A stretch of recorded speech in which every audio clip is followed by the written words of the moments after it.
The following is a presentation of the Belly Up Sports Media Network. Here's what's cooking on today's Sports Stove podcast. We got a lot of football to cover and some NASCAR. That's what's cooking on today's Sports Stove podcast. From Belly Up Sports and the Belly Up Podcast Network, you're listening to the Sports Stove podcast with your host, Vince Stover. Hey, good looking, what you got cooking? How's about cooking something up in me? Welcome in to an all-new edition of the Sports Stove podcast presented by Righteous Felon Jerky. Stocking stuffers are needed, and they're needed really fast. And you can get your stocking stuffers at righteousfelon.com with your new favorite flavor of beef jerky. Go to righteousfelon.com. Use the promo code STOVE15. You're going to get a discount. It's usually 15% off. There's possibly 20% off right now. I'm not sure when that stops, but you use the same code either way. You're either getting 15 or 20. It's a good deal either way. And you can get it at righteousfelon.com. I'm your host, Vince Stover, joined as I am every Wednesday by my dad, Dale Stover. Dad, how you doing? Good, doing good. A lot going on in the sports world for sure. A lot to talk about. Yeah, plenty of things happening. Of course, the coaching carousel is spinning in college football. We'll talk about that in a moment. The coaching carousel spinning in the NFL as well. We'll talk about that when we get to it also. Want to start off the show with some NASCAR news. First of all, my plan is starting in February to actually cover NASCAR a little bit more. Well, we haven't covered it at all. So covering it a little bit more consistently in the new year, whether that be through writing articles or talking about it on the show. But nonetheless, NASCAR reaches a 7-year, $7.7 billion media rights deal. Fox and NBC will stay on as the primary coverages. Fox will get the first 14 races. NBC will get the last 14 races. But in between those, it is Amazon Prime jumping in to the arena, along with Warner Brothers and Discovery jumping in as well. The CW, they got in on Xfinity. They're going to cover all the Xfinity races next year, as well as the practices. But when they're going to have 3 races on Amazon Prime in the summer, and that'll be the first time ever it has been exclusively streaming, that is NASCAR. So big money for NASCAR, which helps the teams ultimately make some more money too, which hopefully helps some of the younger drivers who struggle to get the sponsorships and things like that, gets them in some rides and gives them some opportunities as well. So there you go. Some NASCAR news to get us started today. Let's see here. Let's move on to college football, though, Dad. There's a lot happening. We've already seen some coaches get fired, coaches get hired. The most recent, Colorado's offensive coordinator takes over the San Diego State job, which is interesting. And even more interesting, Bobby Petrino returns to Arkansas as the offensive coordinator.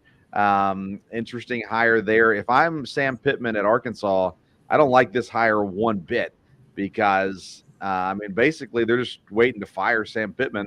And now they've got the next coach right there on the staff ready to go as soon as they fire Pittman when he loses 2 games next year. So along with the already controversial hire of Bobby Petrino with his past and everything there at Arkansas, interesting to say the least. Thoughts on the coaching carousel so far in college football? Well, a lot, like I said, a lot going on. And, Petrino, I did notice that. I was really I was shocked, even though you don't get shocked at hardly anything anymore. That was a little surprising. And, of course, we've had some coaches that we know. You mentioned Tom Allen last week, out there at Indiana. And I've followed Middle Tennessee State for a long time, and Rick Stockstill been there, I think, 16 years, and he has been relieved there. So it'll be interesting to see, and I'm sure there'll be a lot more. And with a lot of those coaches moving, there'll probably be a lot of moving around. So we'll see. Mike Elko gets the Texas A&M job. He goes from Duke to A&M. Of course, earlier in the week, it was reported Mark Stoops was headed to A&M. That was at night. In the morning, it was no, Mark Stoops is staying. The most hilarious of obviouses, if that's not even a word, though, occurred with that situation. Texas A&M says that they basically had everything in place to hire Stoops, but then the Board of Regents did not approve the hire, so they backed out.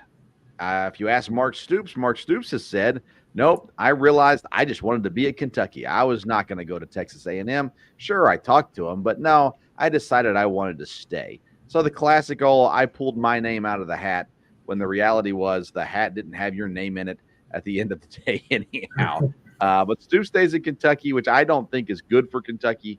He has been good for Kentucky, don't get me wrong, but he's not going to get them to win the SEC. So I think they plateaued under Mark Stoops, and I think it would have been better for Kentucky to move on personally. That being said, I don't really care for Kentucky, so I don't care if they struggle or do well or whatever. It doesn't matter to me in the least, as long as they don't beat the teams that I cheer for. So that being said, plenty of things going on in college football. Of course, the big game this weekend, Ohio State loses to Michigan. Michigan now they control their destiny. All they got to do is beat Iowa, and they're in the playoffs. And even if they lose to Iowa, there's a chance they could still be in the playoffs. We only have 4 undefeated teams left at the top: Georgia, Michigan, Washington, and Florida State. And Florida State's looking pretty good even without their starting quarterback. But championship weekend could knock one of these teams out as well. Dad, of the 4 undefeated teams that are left at the top, which do you think is the most likely to lose in a conference championship game? I would think the most likely to lose would be, let's see, who does Florida State play? I looked at that, but Louisville, I think. Louisville, yeah. I would say Washington would be the one that would have the best chance of losing, but they're probably the one I hope does not lose. I looked at this a little bit today. This would really be wild if all 4 of those top teams lost. Oh, my. I don't think Michigan will, probably because with Iowa, Georgia and Alabama, you wouldn't think so, but you don't know. But if all 4 of those teams lost, that would really throw things with so many one-loss teams. And again, the easiest thing would be if all 4 of those teams win. Then they're in, and there's no – if any of them lose, there's probably going to be some controversy. But maybe not if Oregon wins, because they'd have 1 loss from there. So we will see. It'll be interesting to watch these games and see where it goes, because you got Texas lurking there. Of course, you got Alabama playing Georgia. And so we'll see. Hopefully, really, I think the easiest thing would be, well, even though I don't necessarily like all those 4 teams in there, that would be the most convenient thing would be for those 4 teams to win, stay undefeated. Odds are that probably won't happen. Yeah. So Washington beat Oregon back on October 14th by 3 points, 36-33. So if Oregon beats Washington, and let's say it's close, let's say it's a 3-point game, I mean, doesn't Washington have the argument to say, hey, we still belong? I mean, even though they didn't win the championship, sure, but that's not the way it works. I think if Oregon beats Washington, Oregon's in. I agree with you. I think Washington is the most likely to lose. Michigan's not going to lose because Iowa doesn't know how to score points. Now, their defense has been solid, but no, Michigan's got that one in hand. Georgia is the better team.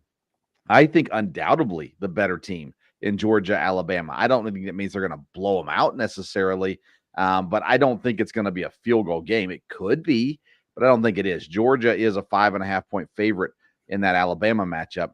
I think Georgia wins. Florida State and Louisville. Listen, I have not watched a lot of Florida State this year. Louisville just got handed a loss to Kentucky. They should have never lost that game. I'd never believed in Louisville this year, even though they had a good record. Florida State's only a 2.5-point favorite in that game. So that's intriguing to say the least. So, I mean, I guess I don't fully trust Florida State, but I think Washington is the most likely to lose. Will they lose? I'm not saying that necessarily. Michigan, by the way, is 21.5-point favorite over Iowa, by far the largest spread of those 4 teams. So it'll be fun. I mean, if you got Ohio State, Oregon, Texas, and Alabama looming, Alabama and Oregon, the only 2 that are playing in that. So I don't see Ohio State and Texas jumping into the Final Four, but I think Alabama and Oregon could, with a win, get there. But worst case scenario for these teams, Dan, is if Georgia loses and another team loses, because then you got Georgia and Alabama both going to make the playoffs, and then the other 2 teams that are left, which always gets people riled up if they're not SEC fans, at the very least. So that could be a fun one as well. But it is what it is. College football winding down, championship weekend coming up, and we'll continue to cover everything as the games go on there. Let's see here. Let's go ahead and move on, Dad, to the NFL, and another fun week ahead in the NFL with some really good matchups, some interesting storylines along the way. New England doesn't know who their quarterback is. That's always fun. When, it's the old classic. If you got 2, you don't got 1, and New England doesn't have 1. But what's more interesting is the news that came out this week, Dad, that Aaron Rodgers is open to return to practice. And if he does, there's that potential for his to play this year. I think this is the stupidest thing they could possibly do. He's already old. He's already injury prone. And now you're going to throw him in early. And you're already, the likelihood of you winning the Super Bowl is slim right now, in my opinion, at least. I think you're just risking him getting hurt again and being out next season with some kind of injury this year. But hey, as I said on Twitter, Aaron gets what Aaron wants. And if Aaron wants to practice and Aaron wants to play, guess what? The Jets are going to let him do whatever he wants. I just think it's a stupid idea. Am I wrong on this? How do you feel about Rodgers returning? Well, we will see. Again, he wants to be a guy that's come back and do something, that nobody's ever done as far as coming back that quick is concerned. It'll be a little bit, again, the Jets. I think the Jets are in trouble. I think the Jets are basically out of it. And if they lose another couple, it will at least be several games before he would actually play in a game. And I think the Jets will not be in the hunt at that point. And I don't think it would make any sense for him or the Jets to risk an injury, if there isn't a lot on the line. And there's no, even if you're fighting to get the last playoff spot, you're not talking about, you're not talking about a chance for the Super Bowl. Again, where's their offensive line at? What teams are they playing? I'll be a little surprised. If he comes back to practice, then he can say, hey, I made it back or whatever. But I don't know that he will play in a game. And I don't know that the medical staff will clear him. Again, I don't know how the Jets are set up necessarily on that. But, I agree with you. I think it'd be a mistake for him, for sure, to try to do that. And, the Jets will see. Aaron Rodgers likes his publicity. And there's one way to stay in the news cycle. It's be at practice. So maybe that's just it. Maybe he's trying to get that narrative pointing as positive as possible. As look at this guy and look at all that work that he did. And he's healthier than everybody else. He recovered faster than everybody else. He was going to play, but the team didn't let him because they were out of the playoff race. Who knows? He is an egotist, but we'll figure out more as that goes along. But surprisingly, at least I thought, Frank Reich gets fired from Carolina this week. Not only him, his quarterback coach and McCown, and the running back coach Drew Staley, who were 2 of the more popular hires that he made when he came in, they get fired as well. To me, Dad, I don't understand first-year coaches getting fired, especially before the general manager. Like, wouldn't you fire the general manager and say, well, he didn't have enough talent there to make things happen? And had the general manager not traded away their first round pick for next year, they'd be in a good spot to draft a top quarterback, maybe in history, the way they're talking about Caleb Williams. Instead, we traded up. We got Bryce Young. It hasn't worked out yet. Let's blame it on the coach. To me, this is a classic overreaction. But again, we don't know what happened inside those rooms. We don't know what Frank Reich said to the owner. I know they met weekly, so there's a chance that Frank Reich just didn't sit well with the owner, some things that he said. And the owner's like, yeah, we're done with this. We're moving on from you. But man, 1 year in, he becomes, I think they said, the first coach to be fired in back-to-back years. So Frank Reich, man, in a bad situation in Carolina.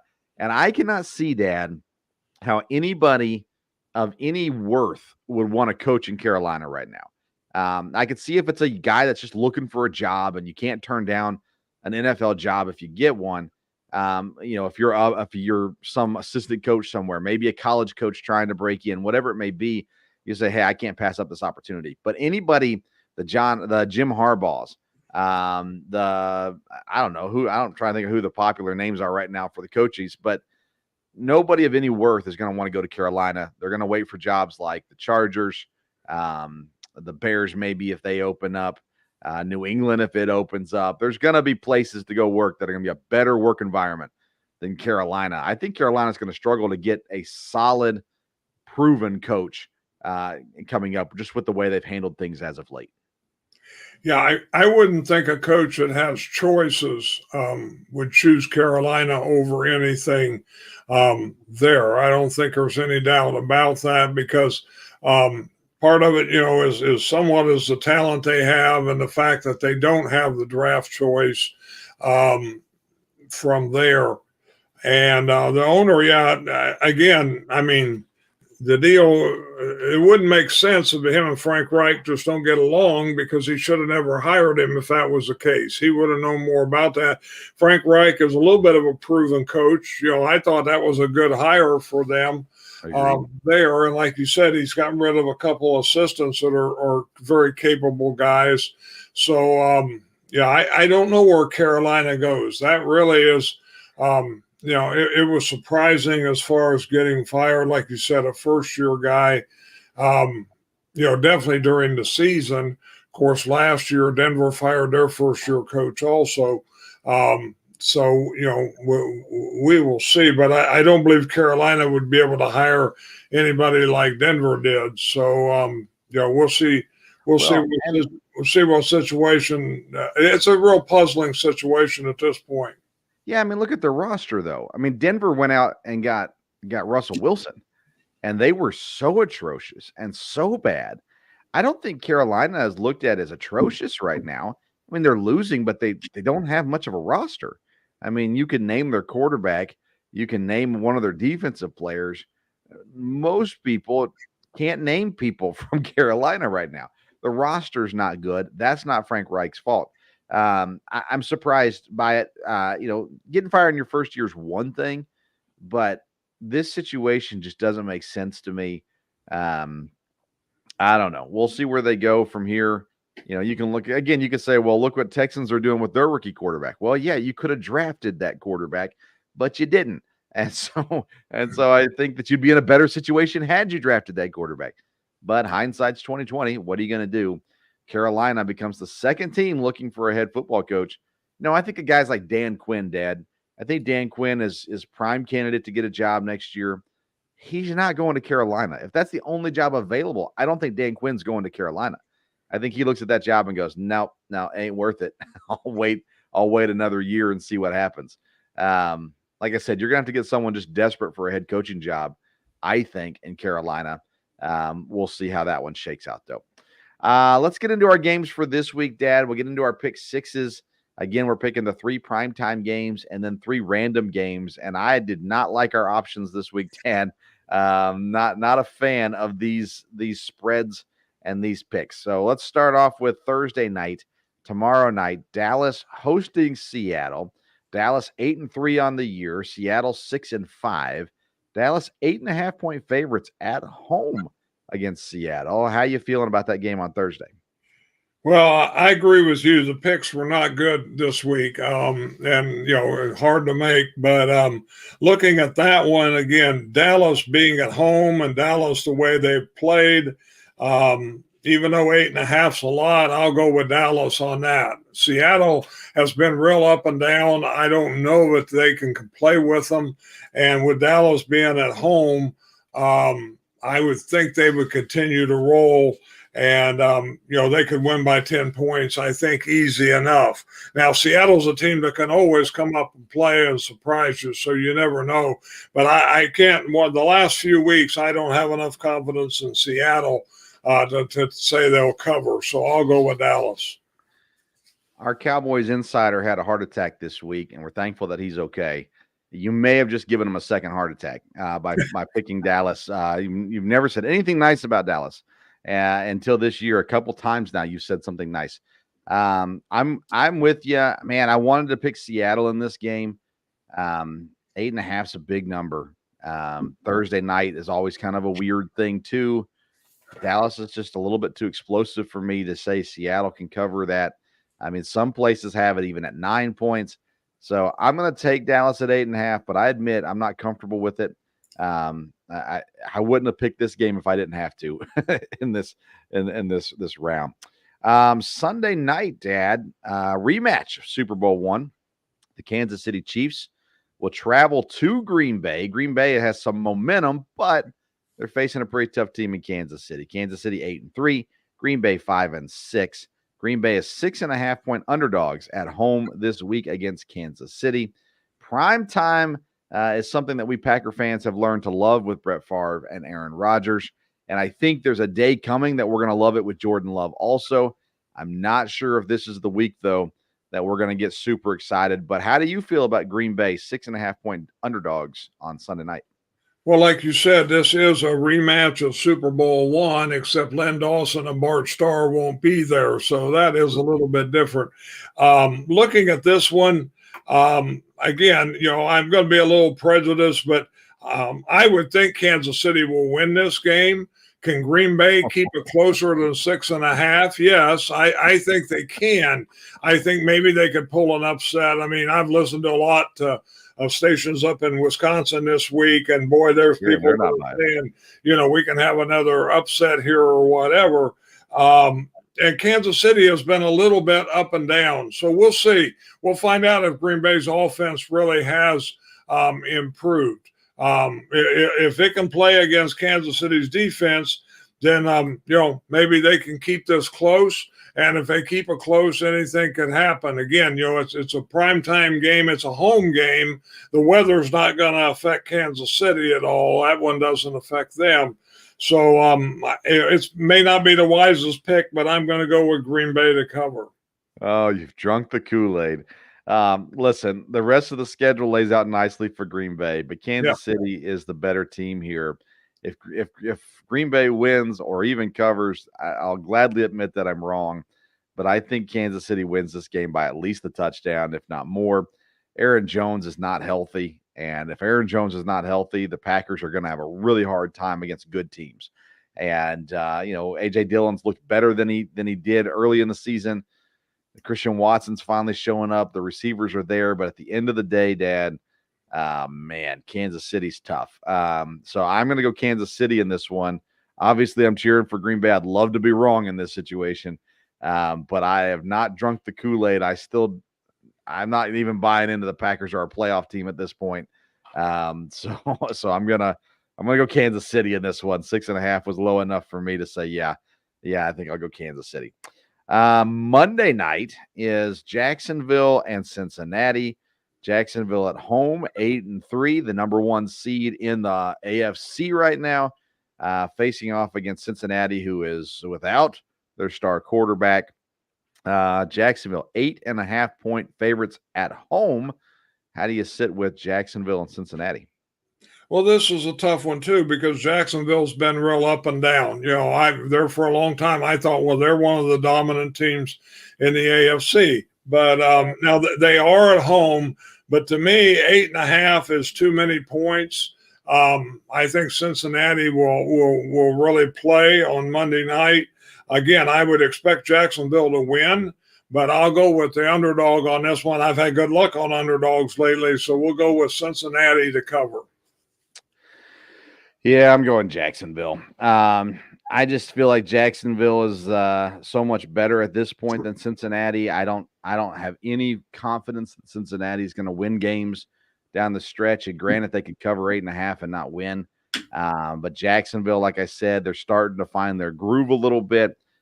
Travis Etienne has been playing really well. Lawrence has been playing better as well. So I'm going to go Jacksonville in this one and trying to maintain their spot at number 1 in the AFC going into this week. Let's see here. It's interesting. We'll talk about it. I'll wait and talk about the seedings and everything. I guess technically Baltimore is number 1. I apologize.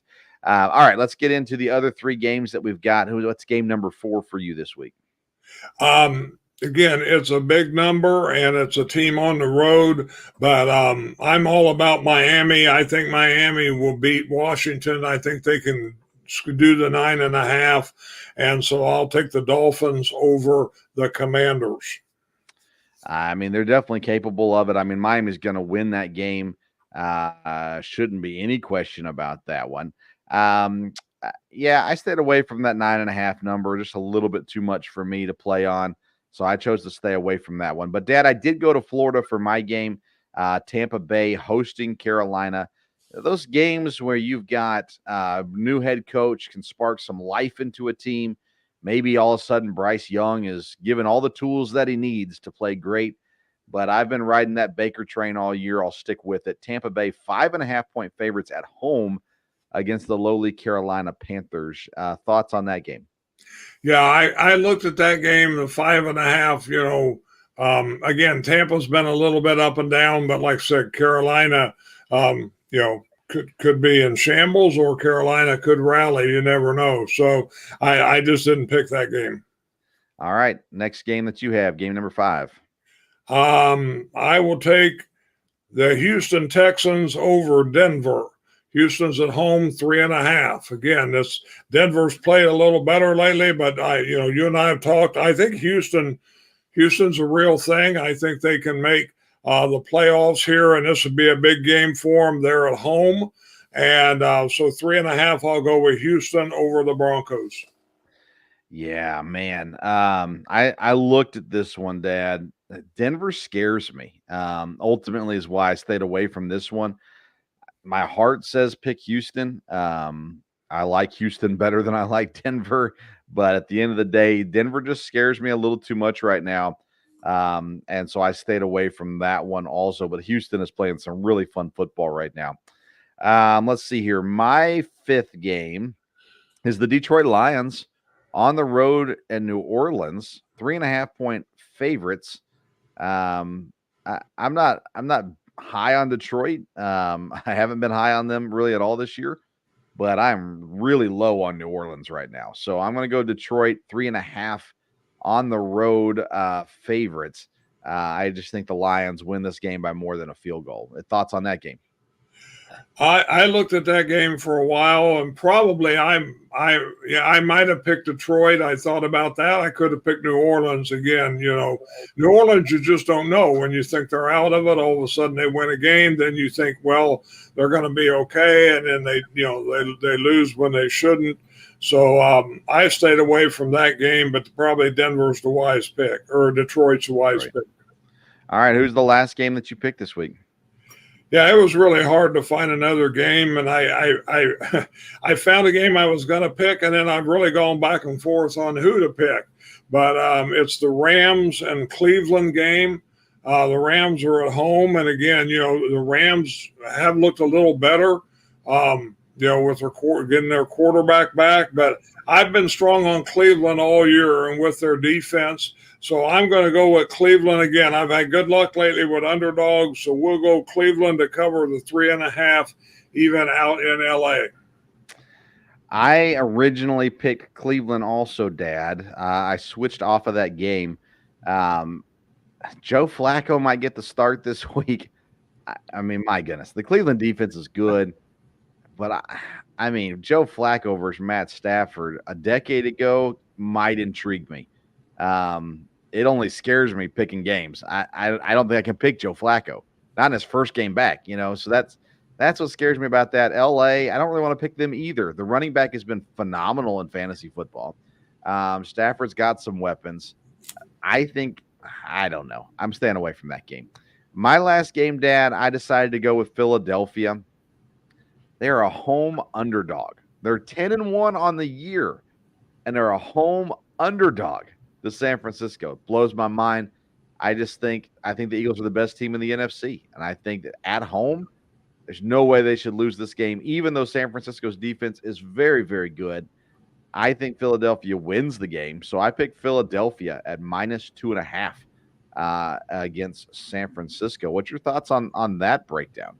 Yeah, I would think Philadelphia probably ought to win that, but when I looked at that game, that's just scary because you don't know what's going to happen with San Francisco and with their defense. Philadelphia, they're not going to take their foot off the gas, but they are in good shape with their record. So, and San Francisco needs to keep up. But again, being at home in Philadelphia, you would think I probably would have picked Philadelphia if I'd picked it. But that one scares me a little bit. To me, you have to be careful picking against San Francisco too. Well, I mean, this game holds major implications on the number 1 seed in the NFC. I mean, if San Francisco wins this game, they're only a game behind Philly and they get the tiebreaker. That's a big deal. Philadelphia needs to win this game just as badly as San Francisco does. So I'm going Philadelphia in that one. All right, let's run through some of the other games that we haven't discussed just yet. Indianapolis is the road favorite against Tennessee. Gardner Minshew showed some magic this week again, but only 1.5 points. I looked at this game. I do not trust Tennessee, but to be honest with you, I don't trust Indiana at this point either. Jonathan Taylor out for 2 weeks with a thumb surgery. So I might even would have leaned Tennessee in this game, but either way, I stayed away from it. I think Tennessee wins this game though, Dad. Not that they're good, but I don't think Indiana is that good either, Indianapolis. So I don't know. I don't know where that one goes. How about you? I was going to pick Indianapolis until, like you said, with Jonathan Taylor being out. To feel confident that Tennessee is going to win this, I can't ever feel confident about Tennessee. So, again, I hope Indianapolis wins. It'll continue to make the division interesting. But, I guess it won't be surprising if Tennessee does. We'll see. Talking about teams you're not confident in. Atlanta travels to New York to play the Jets. The Falcons are the favorites on the road, 2.5 points. The Jets, again, I would assume Tim Boyle's still starting. I haven't heard anything different on that. Tim Boyle, listen, played at DKU, was the Green Bay Packer quarterback. Like Tim Boyle, he is not an NFL starting quarterback, and I don't think the Jets are going to win any games with him. But still, having said that, I do not trust Atlanta at all. So I didn't pick this game either, but I think Atlanta wins this game. Yeah, this is one I almost picked, and I would have picked Atlanta because, again, I just don't think the Jets are any good. But Atlanta, they're not dominant either, but they have played better later. I talked to a friend of mine today who is a Falcons fan. And he does not confident about their quarterback situation. That's for sure. But he is glad that they are doing better. So I would think Atlanta would win this, but we'll see. It seems like Atlanta beats themselves more than teams beat Atlanta. I don't know if that means a coaching change is needed. They definitely need a quarterback. We'll see how that one shakes down. Pittsburgh gaining some steam, 5.5-point favorites at home against Arizona. Right now, Pittsburgh is challenging for the division still, surprisingly enough, and in the playoff hunt as it currently sits. But I stayed away from this one too because I picked Pittsburgh recently, but I don't know. I don't think Arizona wants to win. That being said, you just never know what's going to happen. Pittsburgh's another one of those teams you just don't know what's going to happen with them. So I stayed away from it. I think Pittsburgh does win, though. Yeah, it was a few too many points because you never know. Arizona can play tough with people, and Pittsburgh doesn't score a lot. So, again, Pittsburgh should win this, and they can really stay in the playoff hunt if they do. But Arizona has surprised some people. So, yeah, I definitely stayed away from that one pretty quick. The last game we haven't talked about yet is the Chargers and the Patriots. The loser of this game, I think, is guaranteed to not have their head coach next year. Quite honestly, maybe neither one of these teams has their coach next year. I think Brandon Staley needs to be fired. I think he is wasting all that talent in Los Angeles. I think Dan Quinn should be the Chargers coach next year, for the record. But New England stinks and they don't have a quarterback. The Chargers stink, but they do have a quarterback. So I'll take the Chargers in this one. But you know my rule. I'm not picking the Chargers in my pick sixes, so I could not pick them this week. But I think the Chargers win this game. Yeah, this is. I think you're right. I don't think either of these coaches will be with these teams next year. I think Belichick will move on into the sunset there, or he should. Staley again. He may not make it, or the coach there may not make it through the year. So I think there's still a possibility Belichick will be there through the year, no doubt about that.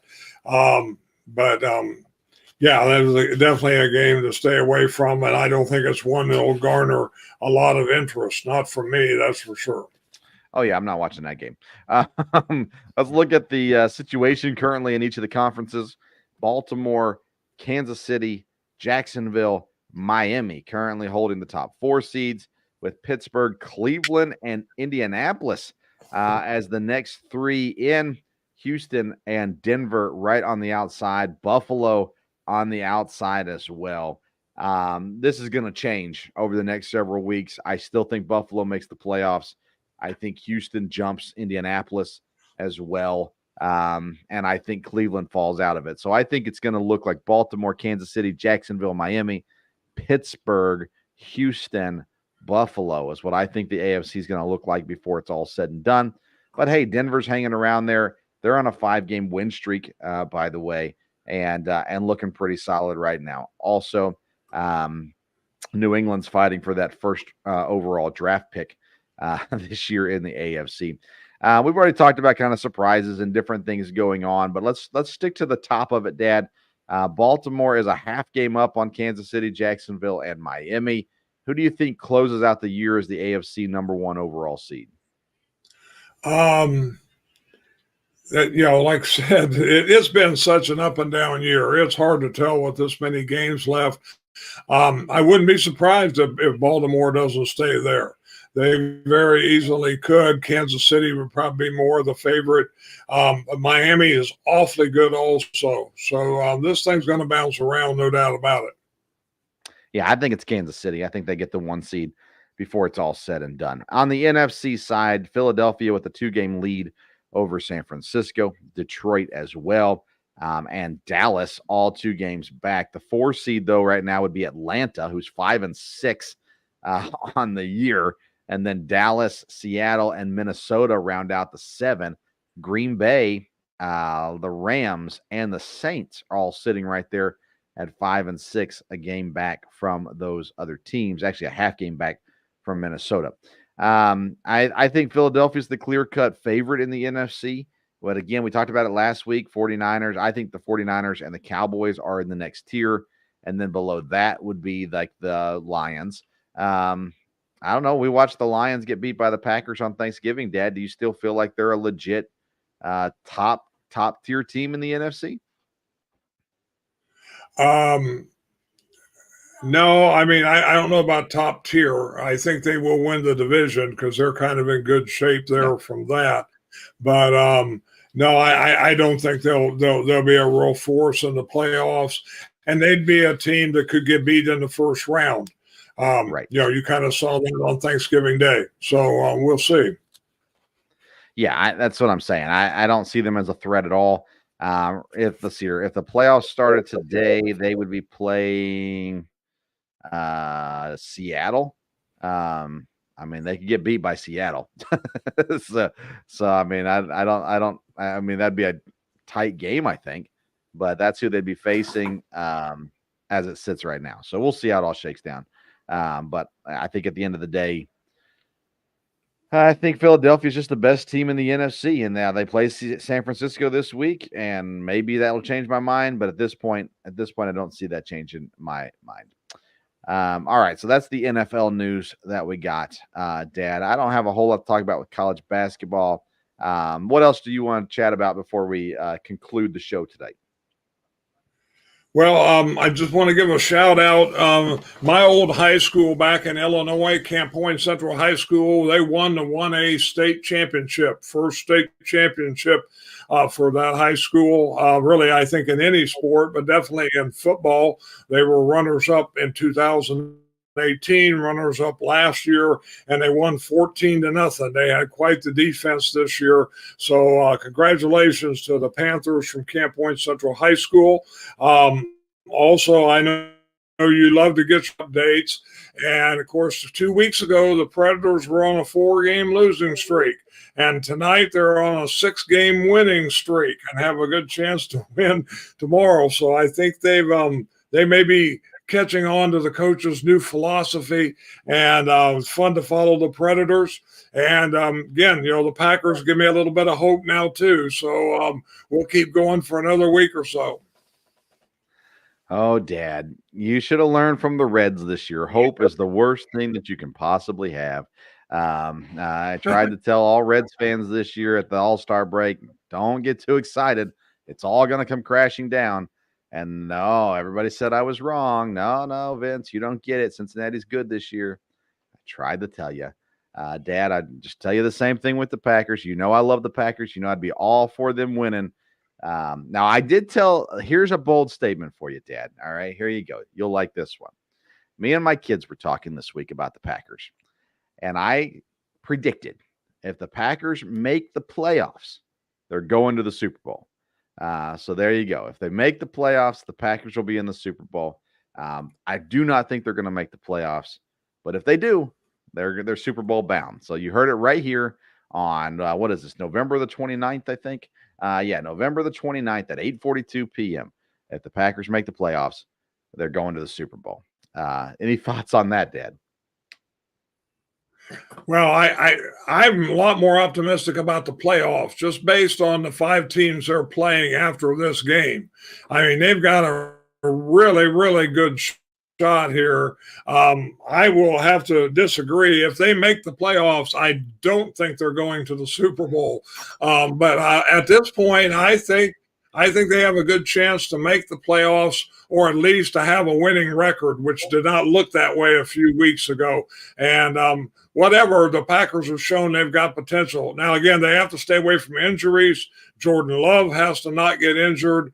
And we'll see how the year goes. You say you got hope, man. I give you all the hope in the world, and you smash it back in my face. That's okay, though. Listen, I want to remind people Christmas is coming very, very soon. You need to get jerky in your loved one's stocking. Maybe you need jerky for yourself while you're wrapping presents. Go to righteousfelon.com. Use that promo code STOVE15 for a discount, STOVE15, to get your discount. Go find your favorite flavors. Mine is bootleg and barbecue. I love me some Soul Survivor teriyaki barbecue, or excuse me, the Korean barbecue. And then the teriyaki Balboa is really good. The Bourbon Franklin's really good. The Foul Capone's really good. I'm telling you, so many good flavors. You got to go try it for yourself there at righteousfelon.com. Tune in Monday night for the Sports Stove Local Hour. If you like college sports, you're going to like Monday's show. I encourage you to tune in. And as we talk with college athletes and get just stories, even if you don't follow EKU, which not a lot of people do, hey, I'm telling you, you'll enjoy it Monday. So tune in Monday at 8. I should be at 8. We're working on that, but follow us on social media at Sports Stove on Twitter and Instagram. We'll put more information about that show as we get everything confirmed and ready to go from there. All right, Dad, any more closing thoughts? Nope, I think that'll do it. And we've got another exciting week coming up in the NFL, and it'll be interesting. We'll know more of the picture in college football next week. So, Yes, we will. Yeah, lots to talk about next Wednesday. Make sure you're here and ready to go at 8 o'clock for that show as well. Thank you for tuning in to tonight's edition of the Sports Stove Podcast. Until next time, we'll see you around the